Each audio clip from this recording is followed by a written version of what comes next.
తేదీ శుక్రవారం ముక్కోటి ఏకాదశి. సహజంగా లోకంలో హనుమంతుడికి చాలా విశేషంగా అర్చన చేస్తూ ఉంటారు. అయితే ఇది విష్ణుప్రియమైనటువంటిది ఏకాదశి. దీన్ని పుత్రదా ఏకాదశి అంటారు.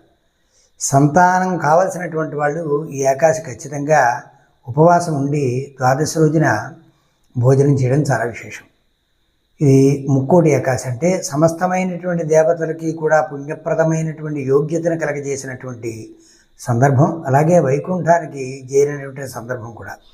చేత 33 కోట్ల దేవతలు కూడా భగవంతుని యొక్క అనుగ్రహాన్ని పొందినటువంటి సందర్భంగా ఈ ముక్కోటి ఏకాదశి నాడు పుత్రదా ఏకాదశి, ఒక్కొక్క ఏకాదశికి ఒక్కొక్క రకమైనటువంటి విశేషమైనటువంటి పేరు ఉంటూ ఉంటుంది. అయితే ఒక సందర్భంలో విష్ణువు అలిసి రాక్షసులతో యుద్ధం చేసి అలిసి పడుకున్నటువంటి సందర్భంలో ఆ విష్ణువు యొక్క శరీరం నుంచి ఒక మహాశక్తి ఉత్పన్నమైందిట.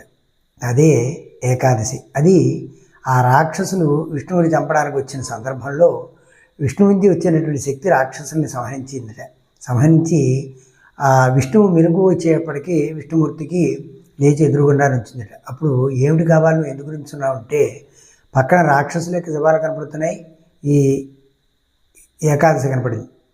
ఏమిటి కావాలంటే, నేనెప్పుడూ కూడా నీ యొక్క అంశం నుంచి వచ్చాను, ఏకాదశి రోజున ఉత్పన్నం అయ్యాను కాబట్టి నా పేరు ఏకాదశి అని ప్రతి ఏకాదశికి ఒక విశిష్టమైనటువంటి స్థితి కలుగుతూ ఈ 12 నెలల్లో వచ్చేటువంటి శుద్ధ బహుళ ఏకాదశులు నేను అనుగ్రహిస్తాను. కాబట్టి నాకెవరైతే వ్రతం చేస్తారో వారికి సంపూర్ణమైనటువంటి ఆయురారోగ్య వృద్ధి, ఆయా కామ్యములు తీరేటువంటి యోగ్యత కలగజేయి అని కోరుకుంటుందిట.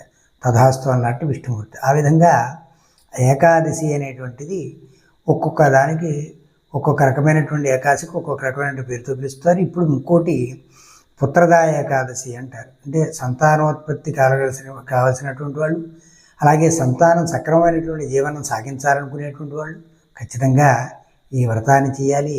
ఏకాదశి విష్ణు అర్చన చేసి పుణ్యమైనటువంటి ఫలితాన్ని, సంపూర్ణమైనటువంటి ఫలితాన్ని పొందుదాం. నమస్కారం. సబ్స్క్రైబ్ చేయండి.